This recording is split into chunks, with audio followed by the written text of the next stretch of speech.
First at 4, an 18-year-old nursing student is shot and killed while riding her bike in broad daylight. The video Detroit police hope will lead officers to her killer. Plus, state lawmaker Jewel Jones back in court in connection to his drunk driving case. Find out what led to him receiving a fine from the judge. Paula. Why this 70-something-year-old has taken her ministry to the streets. Bun City, not Gun City. Bun City, not Gun City. Let's have a ball. And who it magically touched today. Paula, we've seen a couple drops so far, but it looks like we've got multiple rounds of thunderstorms coming in for Saturday, and some of those could be severe. We'll talk timing right now. First at 4. Live from downtown Detroit, home of WDIV and Click on Detroit, Local 4 News First at 4 starts now. Good afternoon, everybody. I'm Karen Drew. First at 4, Detroit police just held a press conference. Officers are asking for help to catch the killers who took the life of an innocent teen girl. 18-year-old Takia Allen was shot and killed while riding her bike on Pingree near Linwood on Wednesday afternoon. Police say she wasn't the intended target, and now they're looking to 3 to 4 men who were inside this distinct red Ford Taurus. Takia was a police athletic league cheerleader, just a kid. So we need your help. We've got to all be tired of this violence. We all have to be tired of hearing me tell these stories week in and week out. Police say the Ford Taurus is a paint job, distinct rims as well. If you know anything, give Crime Stoppers a call. Alcohol tether payments. By failing to do that, the company managing the tether shut it off last week. We're told Jones did make a payment to the company on July 14th, and his tether was turned back on the next day. The Democrat is charged in connection with a crash on I-96 in Livingston County in April. Jones also faces resisting and obstructing police, as well as reckless driving charges. All right, time now for our first look at the forecast. How's the weekend look, Ben? Well, I wish I could say better, Karen. There are parts of it that are definitely going to be redeeming, but Saturday could be a problem. Here's Storm Tracker 4, and the stuff that we're looking at tonight, pretty light and widely scattered. The exception is going to be what's going on out here just on the east side of Grand Rapids. These are some pretty intense downpours, and they're not moving very fast, and it looks like another one just popped up north of Kalamazoo. So we'll have to keep eyes on those as they can sort of parallel 96 and 94 and work their way east here over the next couple hours. But for Saturday, the severe risk has actually been increased. We're at slight, which is that category 2. Yesterday we were in the green shade, the marginal, and it looks like we could be in for some damaging winds, especially from an afternoon round of thunderstorms tomorrow. Otherwise, temperatures get hot and the rain goes away for Sunday. So that's definitely the pick of the 2 days, but we'll talk more about timing Saturday in just a few minutes. Karen. The search continues for 3 Macomb County children who went missing along with their mother. Roseville police believe 32-year-old Ruth Amo is on the run right now with the children after a judge awarded custody to the children's father. Police are now asking for the public's help to find 7-year-old Samuel Tenney, 11-year-old Vanessa, and 12-year-old Bella. Police say callers can remain anonymous. Well, if you had weekend plans, we do have some orange barrel alerts for you. Westbound M59 from Van Dyke to Ryan, just one lane, will be open until 5 Monday morning. Over to Oakland County, where the westbound I-696 ramp is closed to southbound I-275. That will last Sunday from 5 until 9 in the morning. Finally, north and southbound Lodge from Livernois to Wyoming, just one lane is open tomorrow and Sunday from 9 a.m. until 5. Now to the coronavirus, as the state continues to see an uptick in new cases. The state reporting 1,295 new cases in the last 72 hours.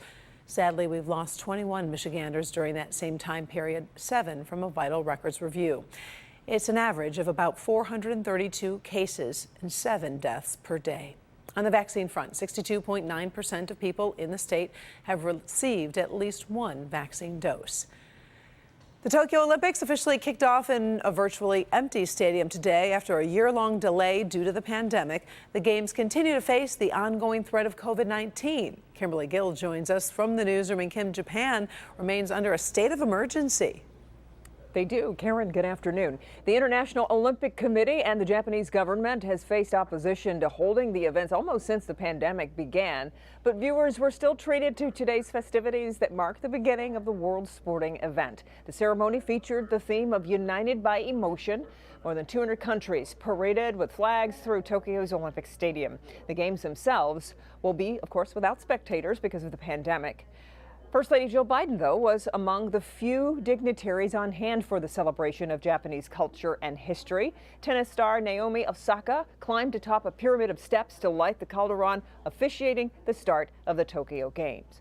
A small but vocal group of protesters, too, tried to demonstrate outside the stadium before the opening ceremony. Police ran to the protesters and stopped them a few blocks from the stadium. They were peaceful, we're told, and carried signs reading, quote, "Stop the Olympics, cancel the Olympics, and save lives." There were another 19 COVID cases reported among people involved with the Olympics today, as Team USA says 83% of its athletes are vaccinated. We'll, of course, have more from the Tokyo Games when you join us for the news at 5. Until then, Karen, we'll send it back to you. All right. Thank you, Kim. Sure. Stay tuned to Local 4 tonight for all your Olympic coverage. It starts at 7 with Jeopardy, then a rebroadcast of the opening ceremonies at 7:30, followed by Local 4 News at 11, and The Tonight Show starring Jimmy Fallon, all right here on Local 4.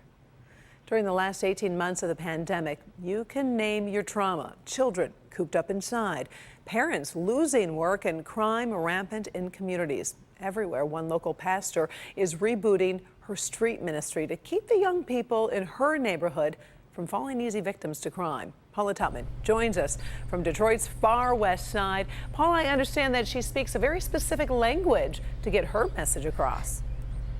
Yeah, she does. And it really is startling to see also when you consider the fact that she is a very youthful 70-plus-year-old. The ministry is called the Straight Back Movement. And it's a reboot because obviously things slowed down during COVID. But now that she is fully inoculated, she is back in the community, certainly spreading a great deal of hope, but also comfort to a hurting neighborhood. Preach to a young person and they may not listen. Rap to them, and you may be speaking their language. Break that elbow. We break that elbow. We break his back. We break his back. Pastor Joyce Branham understands the difference between preaching and reaching. She knows her audience, and so when she drops her beats, it's with a very specific message. We holding up a nation. We holding up a generation. Our backs are straight. We don't do hate. She calls herself the Harriet Tubman of the hood. My movement or ministry is to have young people cross over into freedom, cross over into joy, cross over into happiness. And it is an anti-crime movement. Okay. We're targeting the consciousness of our young people, to raise their consciousness, to enjoy life. Why go to jail? Why commit crimes? Enjoy your youthful life. For the last 2 years, she and her executive director have combed Detroit's west side to bring people into their ministry of hope. That loves the Lord. That loves the Lord. Oh, Lord. Today, a chance meeting with a young woman who was the cheer coach for an 18-year-old high school cheerleader, Takia Allen, gunned down 2 days ago. Oh, Jesus. This is real. Oh, everything I love. Pray for Takia's family. Pray for the Eastside Cowboys. This is not for play. The encounter is powerful and painful to watch. She was killed innocently. She was riding her bike. This is real life for Deja Hunt and the entire community suffering the murder of an innocent young girl. This baby hasn't even had the chance to start living her life. The pastor is there at the right time and at the very moment she's needed. She seems to have supernatural powers of knowing what's going on and who needs her before she ever even arrives. Let me hug you.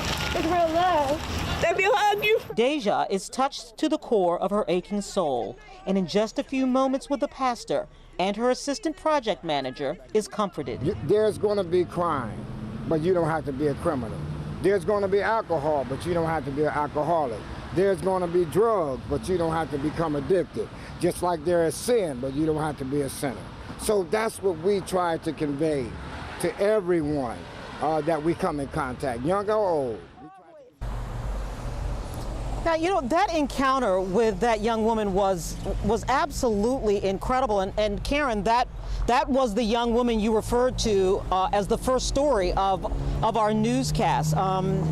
It was just so powerful to see. Now, there is an event next weekend, Fun City, not Gun City. It is free to the community. It's being held on West Chicago Avenue. Again, just an incredible movement and an incredible effort by this woman. Karen? Very powerful ministry indeed. Thank you, Paula. We appreciate it. Still to come, First at 4, starting next season, a division rival for the Tigers will have a new name. We'll talk about that. Plus, a look at stories making headlines across America this afternoon, including tense moments for firefighters battling a wildfire in California. And we have a Help Me Hank recall from General Motors. Details next.